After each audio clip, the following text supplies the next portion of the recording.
Welcome to the Beautiful Kingdom Builders Podcast, your place for redemptive conversations about gender, justice, abuse, and healing in the Christian faith. I'm your host, Reverend Ruth Perry.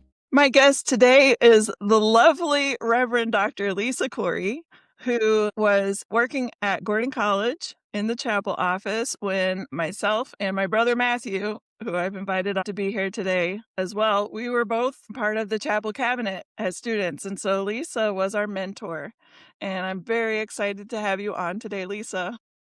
I'm thrilled to be here. It's so great to see you both. Yeah, it's fun to catch up after so many years. Yes, a lot of years. So when I started my podcast, I was thinking for my first season, something that I wanted to do was bring on people who've been instrumental in my own faith journey. And having you as a mentor at Gordon College was a really clutch time. I remember you walked through the death of a very close friend of mine. You helped me through that. You helped me with my first dating relationship. And you encouraged me to break up with that person, which I did. And it was very wise of you. And I appreciate that. You gave me a lot of opportunities to just be involved and have a voice on the cabinet. And that was a lot of fun for me. Matthew, what do you remember about Lisa at Gordon? I probably stressed you out a lot more than Ruth did. I have to reassure, I'm a lot more organized and prepared than I was back in the late 1900s when I was one of your students. Oh, my word. So what I do remember is I jumped in as a freshman. There was a chapel drama team, and I signed up to join it. I had, at that point in my life, I really had sworn off God, and I was 100% in it because I liked acting, and being on stage in front of 1,200 of my peers just had so much appeal. But I was also really good at faking the Christian stuff. And by the time my sophomore year rolled around, I thought I was good at faking it. By the time, and I had grown up in, really fundamentalist and legalistic environments. And it just, by the time I was 17, 19 years old, had gone like, I don't want to be a part of that. And I showed up at Gordon, a 21-year-old freshman. And I remember around the end of my sophomore year, at that point, I had become part of the leadership of the drama ministry. But towards the end of my sophomore year, I was just getting really overwhelmed with guilt over I'm claiming to be things I'm not. I'm really faking it. I don't know what. And so I had scheduled a meeting with you, Lisa, to just kind of go, I'm lying about all these things. And I think I need to get my life right with God, but here's all the ways I am not honoring God. And I was probably the most honest I had ever been in my life at that point to anyone. And I just genuinely thought, yeah. I'm nervous. What did I do? You're like, what did I do in this moment? I remember with the environments I grew up in, I just assumed with what I'm saying that you would go away and just be like, we need to get him out of our school. Like, he definitely shouldn't be doing chapel drama.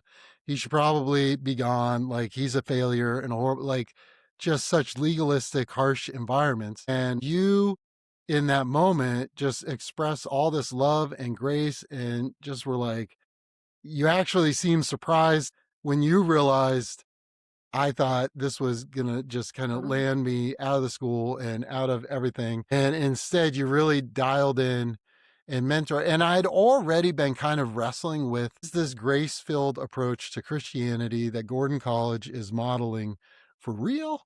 Or, because I had remembered thinking at times like I could be that type of Christian. And so that was a really pivotal moment for me where I finally was like, okay, like I'm going to go all in with God.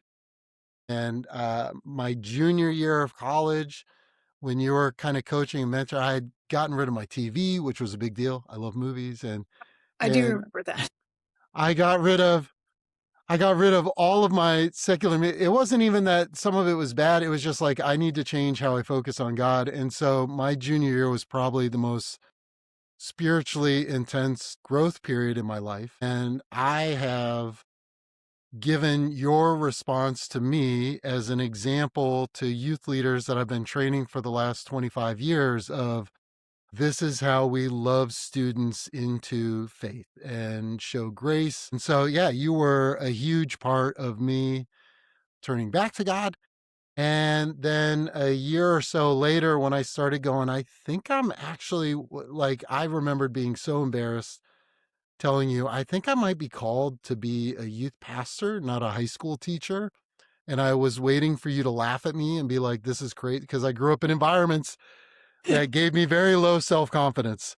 And so, yeah, so I've been in ministry for 25 years now, full-time ministry, in huge part because of those couple pivotal conversations. So that was probably more a longer-winded thing than you were looking for, Ruth. But No, I mean, that is yeah, so beautiful. I love to hear it. And I just wonder, like, how many years were you in college ministry, Lisa? Yeah, that's a good question. Let me think a second. I think probably 25, maybe. Yeah. I mean, not always directly, but I always gave time in that direction when I worked in college settings. Yeah. But, it's neat to hear you reflect, both of you. And I just remember you both were authentic, fun. One of you was a little more wacky than the other one.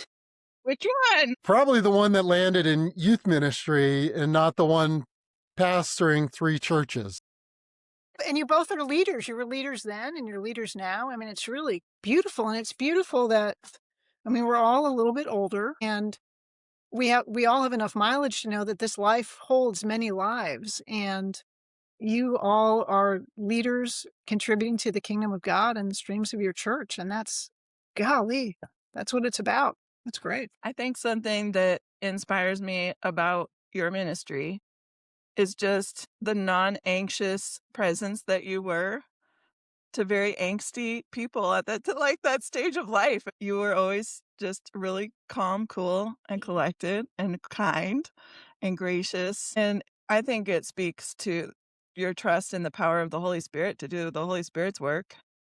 And that when you just show up and you're there for someone, you don't have to be able to quote the whole Bible or explain 10 tenets of, like, I think the way that we kind of grew up, you just should know the road to salvation and like know all these things and ask people, and you're carrying the whole weight of their salvation on your shoulders almost. And so just learning that actually God is a lot bigger than you are. You could just hear someone out and then maybe offer them a little bit of grace, and just how far that can go in their spiritual life is really powerful. Wow. That's neat to hear. And I was ordained in the Episcopal Church 9 years ago this year. And as I reflect to people what a big part of my kind of day job is right now, I tell people a lot that I share calm. That's a big piece of my job is I just share calm with people. And so it's fun that you would bring that up. I don't necessarily remember being super calm in those days, but Super calm. I mean, you're pretty calm and focused with all of my antics. I remember you reassured another student that was really stressed out. They were leading the dance ministry or something, and they were worried, like, is McNutt going to even have this stuff done in time? And you were like, look, because her personality was she already had everything done months ahead of time, kind of a deal. And you were like, look, you guys are very different. But I can assure you, when the day comes, it will be ready. yeah, you were never early, but you were never late. This is reminding me of a big lesson you taught me. I was a perfectionist and super stressed out about everything. And you taught me that I needed to have life balance and that I should just give 80% effort. So I dialed it down to 80% effort my senior year, and my grades stayed the same, but my quality of life vastly improved. And so I've taken that into, like, I'm just trying to give 80% here and there, and good enough is my life motto now. Good enough. That's right. That's exactly right. Yes. I was reminding myself, I was doing a small group last night, and there's a quote from I forget the author's name, but the gentleman wrote something like everything I needed to know I learned in kindergarten. But the sentence is, anything worth doing is worth not doing well. Isn't that That's great? good. Lisa, can you tell us about you now? Because when I was in college, I don't think I ever asked you about you. So now, 20-something years later, let's catch up. Where are you from? Where did you Oh, how grow up? funny. How funny. Because when I think of you both, that's so funny. I don't think it ever crossed my mind that we didn't talk about me, but I always think of Booth Bay, Maine when Oh, I yeah. think of There you go. you guys. And coffee. I think of coffee. Is Oh, that yeah. right? Moosehead Yeah. Coffee Beans. That was the Yeah. family business. Yeah. So, yeah, I'm from Michigan, just outside of Detroit originally, and have lived all over the country. Not that I was wandering, but I kept kind of just following the bouncy ball. And I was always a late kind of decider to do things. Like I think when I was with you both, I don't know if I'd started it yet, but before I left Gordon, I had dinked away slowly at a master's from Gordon Conwell. And I don't even remember when that was exactly, but I don't know if you guys were in my galaxy then. But probably because I left Gordon not long after you guys left. I think I remember when you graduated. I remember you taking classes like Oh, one okay. at a time. Yeah, I it feel was like the power of the dink. 1 or 2. Hmm. Yeah, it took me 100 years, but I got it.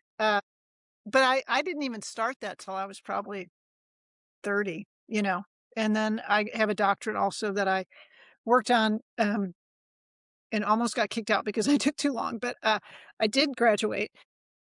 It was a cohort program, but from Biola, it was Talbot. But I didn't start that until my mid 40s. So about me. So I've gone to school.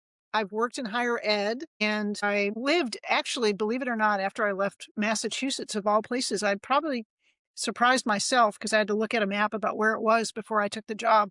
I moved to Arkansas. I lived in Arkansas for about 20 years. Isn't that wild? And it's a really great place. And I worked at John Brown University for a while, and probably about a decade, I think. It's in Northwest Arkansas, and in that season got more and more involved in the Episcopal Church and discovered a call there and went through the process, which is fun and a lot of discernment and discovery. I lived in Minnesota for a little while, and it was very cold and dark, and I don't know why anybody lives there. Sorry if anybody's offended by that. But yeah, I'm in St. Louis area now. Been here about a year and a half, maybe 2 years in August. What landed you in college ministry for so many years? What was your pull to that, or what was your calling to that? Yeah, when I was in college, it was a really important time in my own faith development. I came to college really questioning God.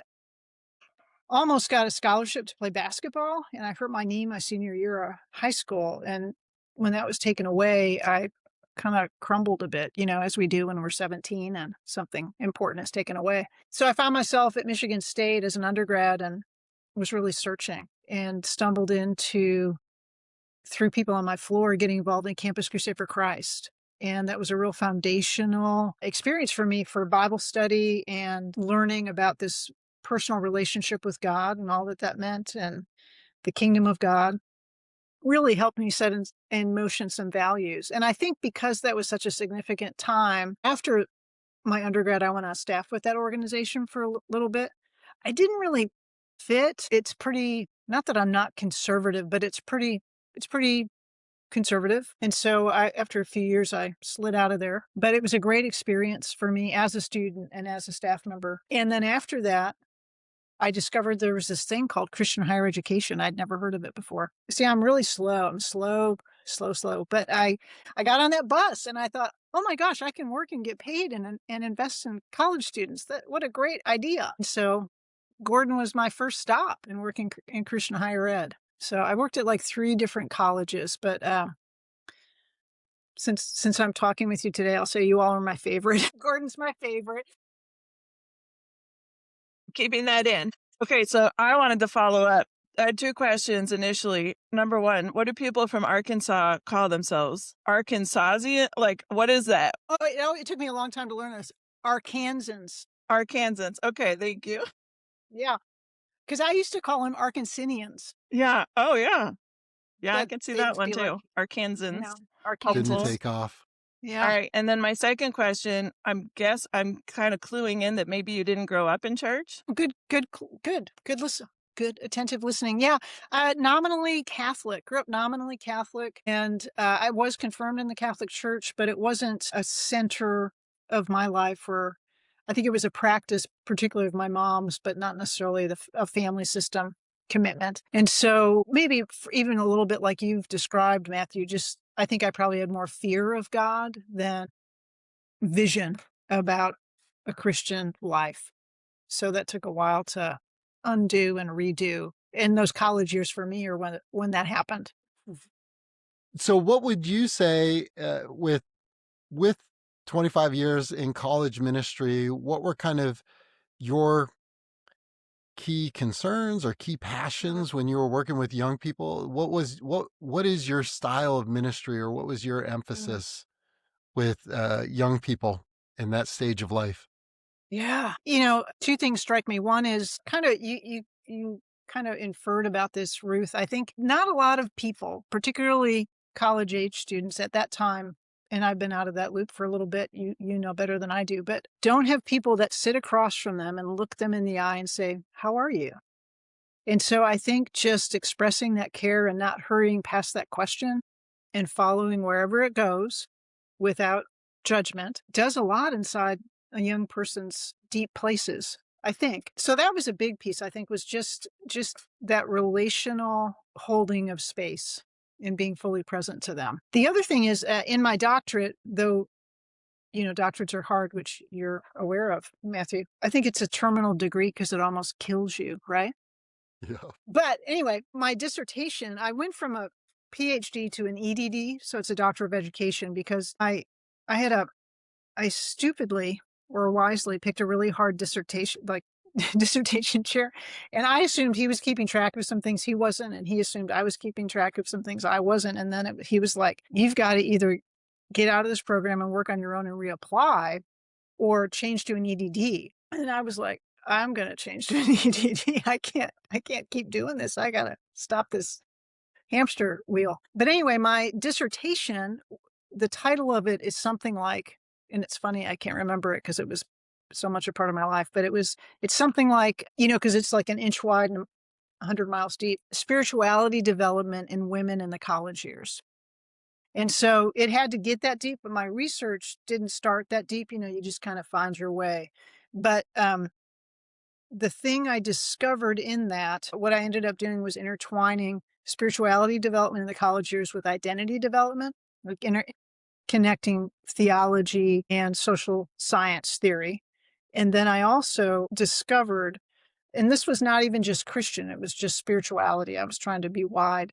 But the thing I discovered overall that still impacts me in my own life and talking with any age person, but college age students, it strikes me a lot for, is that the thing that college students need is how to learn how to be quiet and maybe meditate or sit in silence, practice some kind of silent discipline, where discipline's not a harsh word, but just a silent practice. And there were a lot of colleges at that time, and this was probably close to 15 years ago now, but that the big push was, in response to that, creating spaces on campus that are only for silent meditation or silent sitting.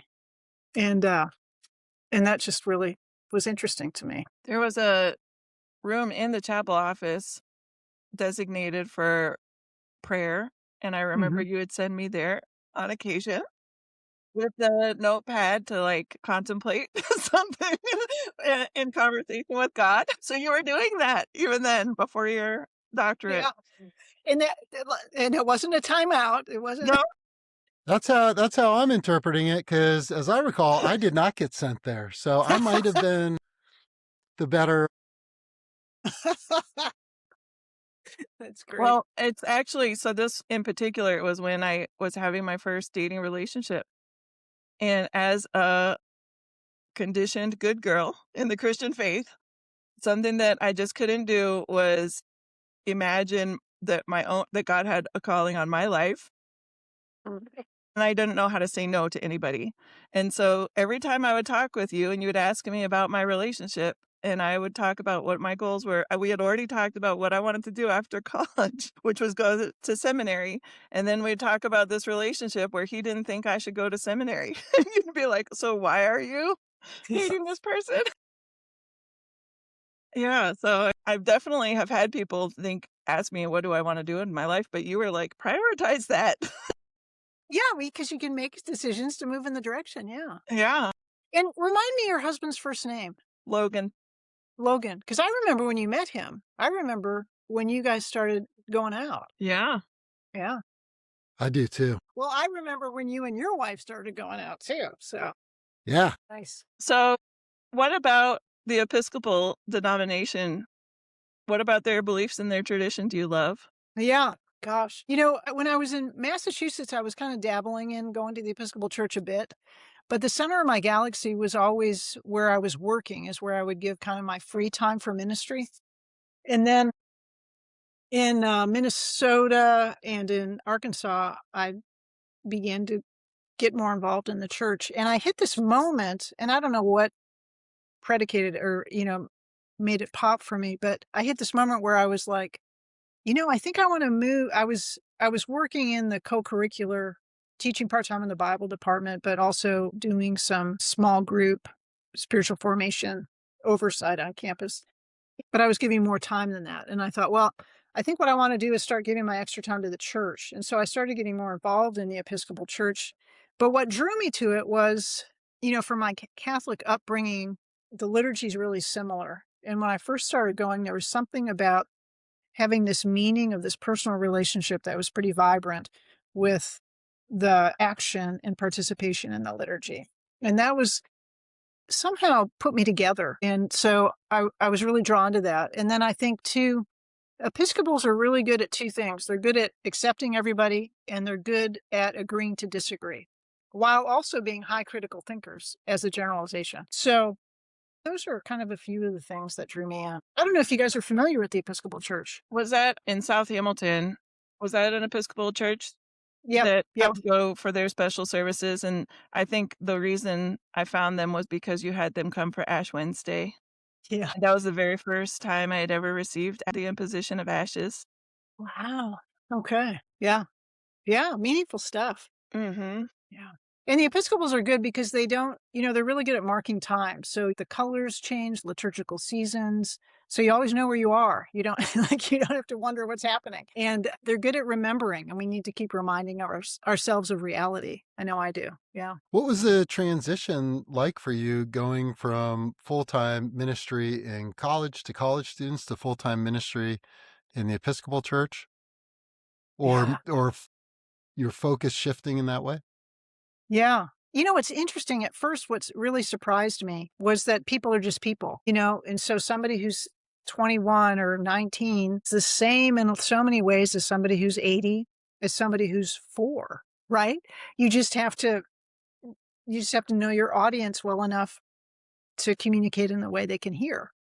And so I was just really surprised that, the 4-year-old and the 19-year-old and the 80-year-old are all worrying about the same things. And they're all wondering what's for dinner, and they're all, everybody's thinking about the same things, even though it's such a different developmental scheme, but people are people. And that was my big surprise, and also a big help, right? Because I had spent so much time with college students. Thank God that it could translate, right? One of the questions that pops into my mind is, even with an egalitarian denomination, I still read reports that talk about the challenges of being a woman in pastoral ministry. Have you experienced some of those challenges, or are there ways where you're like, it has really worked well for? I'm not even articulating it very well at this point. But I hear you. Well, I'll tell you, the first time I really felt like I hit a ceiling, and that I thought was gender. And it was actually at John Brown University down in Arkansas, when I was taking in the decision of moving from a PhD to an EDD, because I think I had more of an internal fantasy than I realized that I wanted to maybe teach full time in the college setting, So I thought, I'll ask the chair of the Bible department what they think I should do. And, I don't want to mess up that possibility. And so when I laid it all out with this gentleman, old white man, if I may say, he just looked at me and said, it doesn't matter. We would never hire you. Oh my gosh. And I was like, oh, okay. Thank you very much. That's and direct. Yeah. I was like, oh dear. And then I was like, I'm just going to get the EDDs, because why am I knocking myself out? It certainly doesn't matter. And so that was the first time I felt like, I didn't say, well, tell me, sir, is that a gender response? But I'm pretty sure it was. And then I think as a female priest, as a woman who's ordained, I have been more aware or experienced more misogyny than I ever have in my entire life. And it's not like aggressive. It's more like how people treat you or talk to you. Like there's times I'm the first woman rector. Rector's a funny word for like lead priest at a church. I'm the first female rector at the church I'm at right now. And there have been a handful of times when people have talked to me and I've taken a beat and I've looked at them and I've said, would you say that to a man? And then they go back. And some of them say, I'm sorry. And then some of them just don't know what to do at all and kind of awkwardly cavitate back and away. I've learned to gently confront it. But I think that, ministry is more than I realized often a male world. I don't know, Ruth, if you hit that. I got that a lot. I have experienced a lot of misogyny, but not since I joined the United Methodist Church. And the difference has been so striking to me. And I've also started attending ecumenical pastors group around the same time that I started pastoring here. And the pastors in that group are not misogynistic. There's another group here in town with all the pastors are welcome to.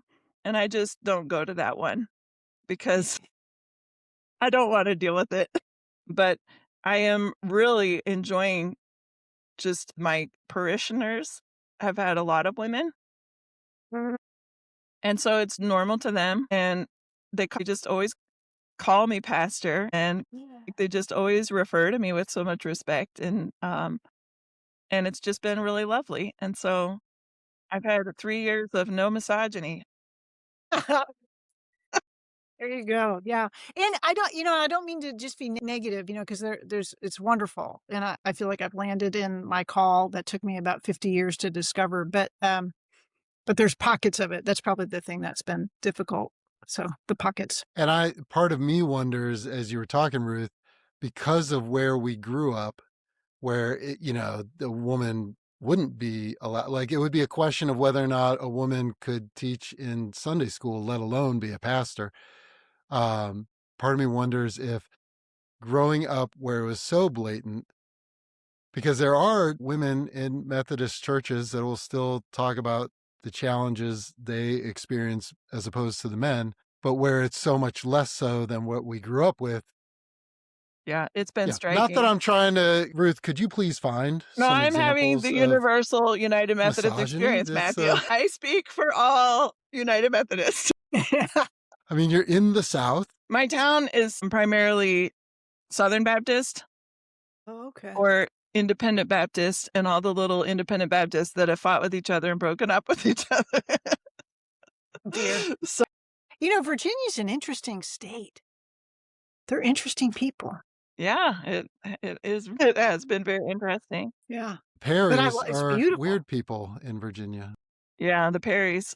We're doing our best. Who are some Christian theologians or writers or artists that have been meaningful in your faith journey, Lisa? Yeah. Oof. Boy, that's a big question. In terms of like reflection, and she's been around for decades, probably maybe even when I was at Gordon, Jan Richardson is, Ruth, are you familiar with her? I've heard her, but I don't think I've ever read her. She does a lot of poetry and a lot of reflection. She's kind of artsy. I feel like maybe she might be in your Methodist stream. I could be making that up, but I think so.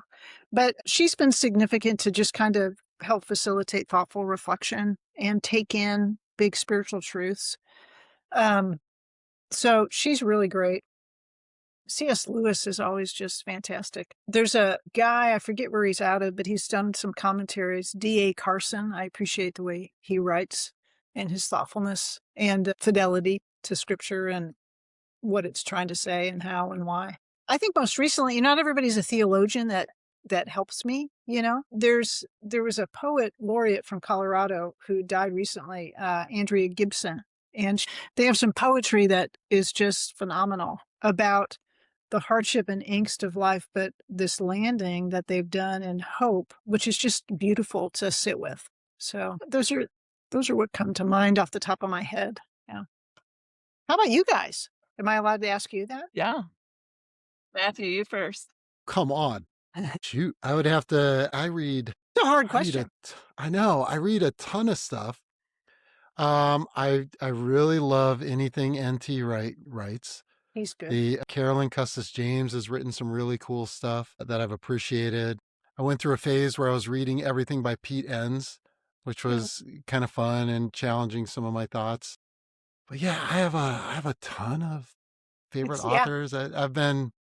My goal this year has been to read like 50 or 60 books over the course of the year. So I'm trying to get there. wow.